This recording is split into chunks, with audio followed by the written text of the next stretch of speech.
Welcome to Adarsh Vidyalaya Matriculation online class. Class 8, Subject Science, Unit 4, lesson name is Matter. Today we are going to learn about the metals and non-metals. Introduction about the metals and non-metals. The progress of man towards civilization is linked with the discovery of several metals and non-metals. Even today, the index of prosperity of a country depends upon the amount of metals or non-metals it produces and uses. So what is the meaning of this means? The development of the country depends upon the production and usage of the metals and non-metals. These days, metals and non-metals are used for making tools, machines, cars, utensils, etc. Some of the common metals used are, so these are the metals we are using: iron, copper, silver, gold, lead, zinc, aluminium, magnesium, nickel, chromium and mercury. The common non-metal used are nitrogen, oxygen, hydrogen, carbon, sulfur, phosphorus and chlorine.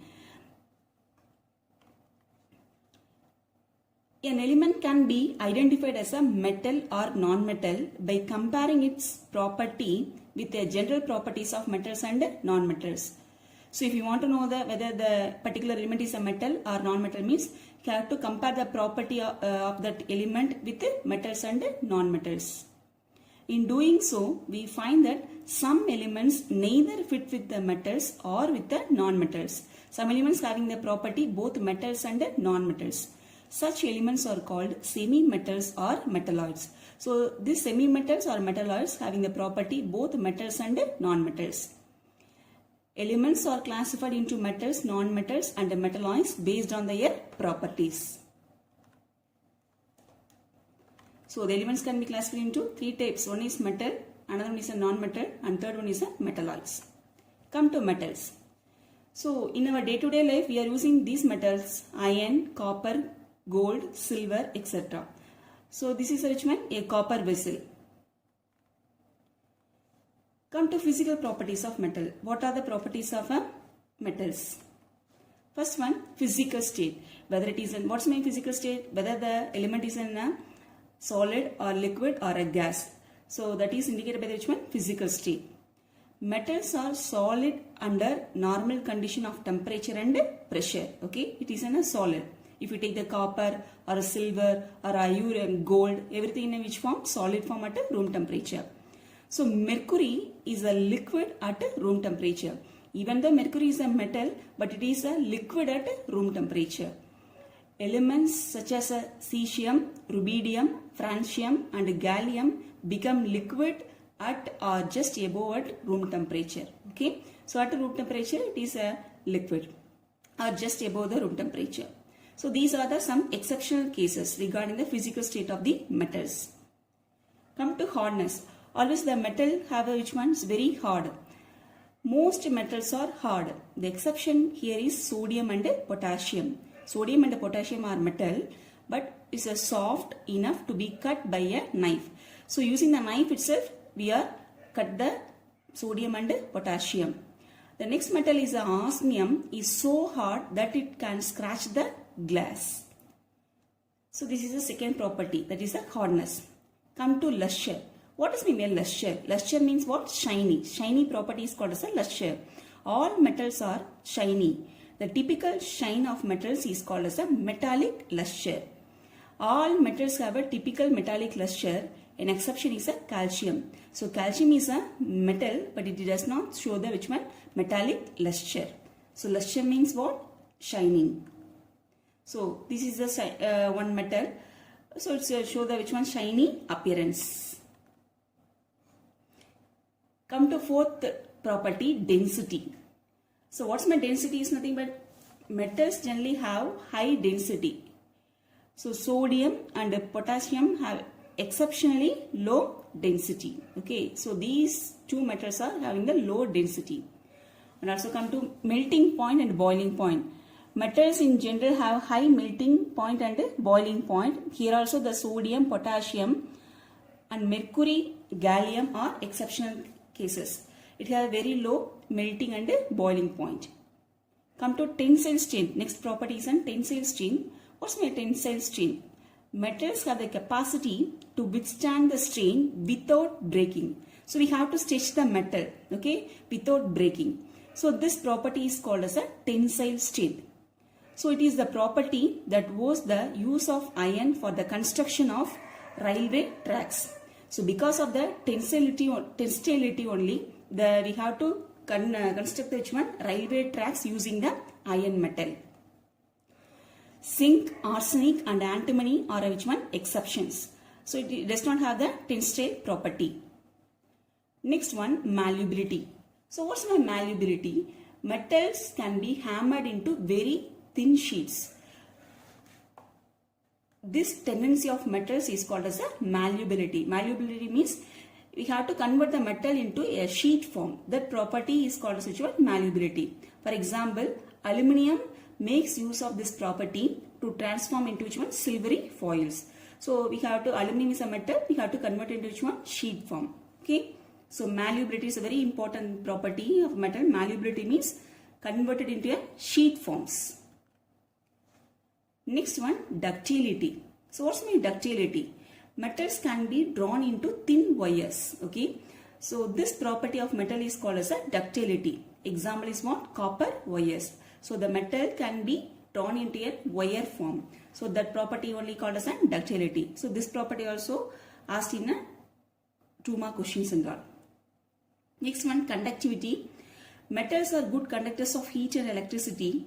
Silver and copper are very good conductors of electricity. So that's why we are using the copper wires in our house appliances and all. However, bismuth and tungsten are poor conductors. So bismuth and tungsten are metals, but they are poor conductors. Come to sonorous. What's the sonorous? When the metal being hit, the metal produces a typical sound. Hence, they are said to be a sonorous. Okay. Sonorous means it can produce the sound when you can hit. This property is being made used in making the temple bells. Okay. So using this property only, you have to convert the metal into an which one? Making a temple bells.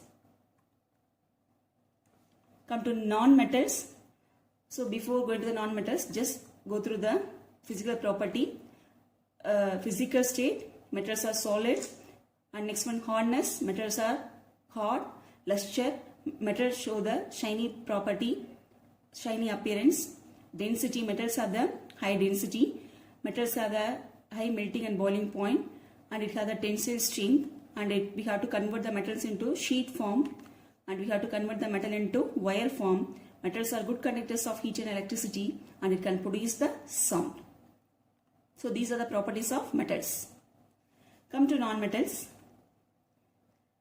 Elements that generally do not shine, neither too hard nor too soft, are non-metals.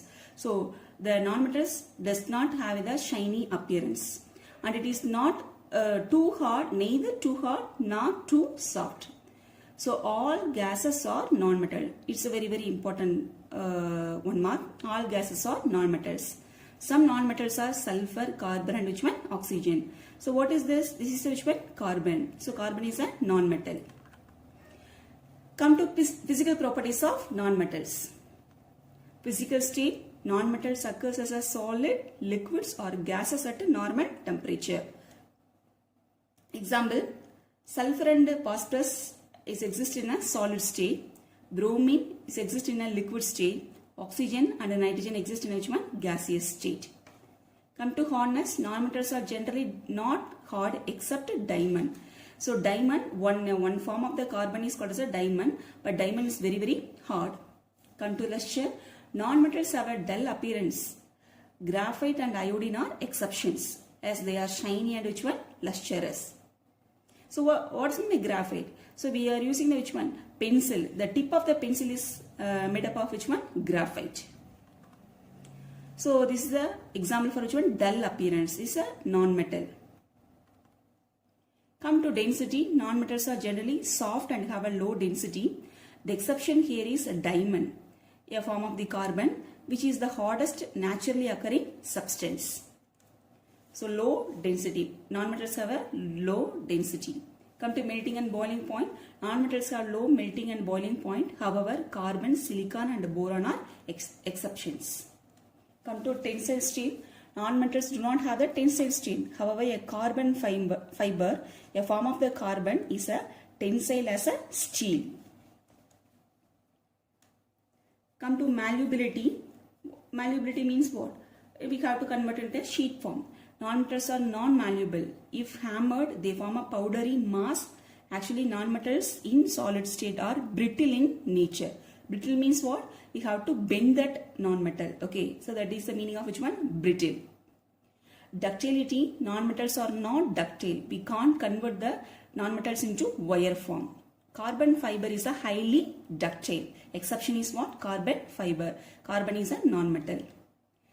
Come to conductivity. Non-metals are generally bad conductor of electricity, except which one? Graphite, a form of the carbon, is a which one? Exception.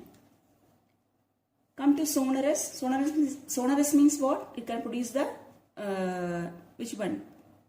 Sound. Non-metals do not produce a sound. That is a non-sonorous when hit. Come to a comparative study of metals and non-metals. It's a very important question.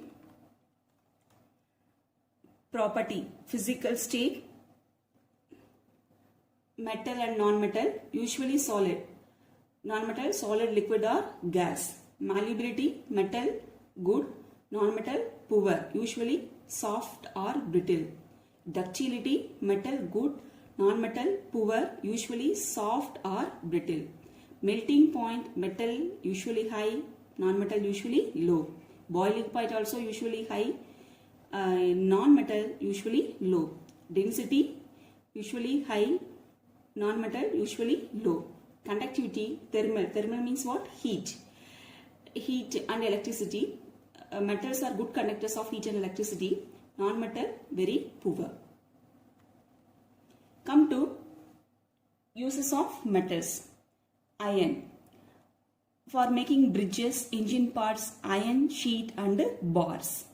Copper for making the electrical wires, coins and statue. So these are diagram. Come to next one, silver and gold for making jewels in decorative purposes and photography.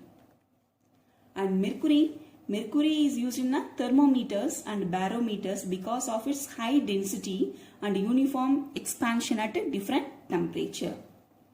Mercury is actually mercury is a metal, but it is in a liquid form. Aluminium is used in electrical wires, cables and aerospace industries. Because aluminum is a very lightweight, so that using that property only aeroplanes can be made. They are making. Lead is used in automobile batteries and X-ray machines. Come to non-metals. One of the non-metal is a carbon. So one form of the carbon is a diamond. So diamond is used for making the jewels, cutting and grinding the equipments because diamond is very hard. Graphite is used in making the pencil lead. Sulfur is used in the manufacturing of gunpowder and vulcanization of rubber. Phosphorus, nitrogen, chlorine, hydrogen, these are also non-metals. Phosphorus is used in the match boxes, rat poison, etc. Nitrogen is used for manufacturing of ammonia.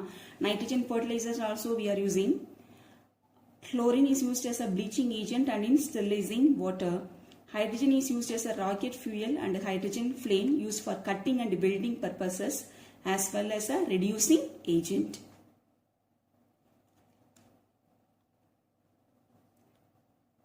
Come to home fun.